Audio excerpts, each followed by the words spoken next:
ایران کے نئے supreme leader آیت اللہ مجتبی خامنئی نے حالیہ دنوں میں اپنا پہلا آڈیو اور تحریری پیغام جاری کیا ہے، جس میں انہوں نے خطے کی موجودہ صورتحال، ایران کی پالیسی اور امریکہ اور اسرائیل کے ساتھ جاری کشیدگی پر سخت موقف اختیار کیا۔ مجتبی خامنئی نے اپنے پیغام میں کہا کہ ایران دباؤ یا دھمکیوں کے سامنے جھکنے والا نہیں اور مزاحمت کی پالیسی جاری رہے گی۔ انہوں نے کہا کہ ایران اپنے قومی مفادات اور خود مختاری کے دفاع کے لیے ہر ممکن قدم اٹھائے گا۔ انہوں نے واضح کیا کہ اگر ایران کے خلاف حملے یا دباؤ کی پالیسی جاری رہی تو خطے میں موجود امریکی مفادات اور اتحادی بھی اس کے اثرات سے محفوظ نہیں رہیں گے۔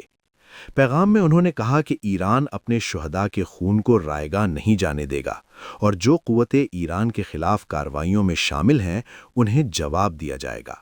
انہوں نے مشرق وسطیٰ کی صورتحال کو حساس قرار دیتے ہوئے کہا کہ خطے میں استحکام کے لیے بیرونی طاقتوں کی مداخلت ختم ہونا ضروری ہے۔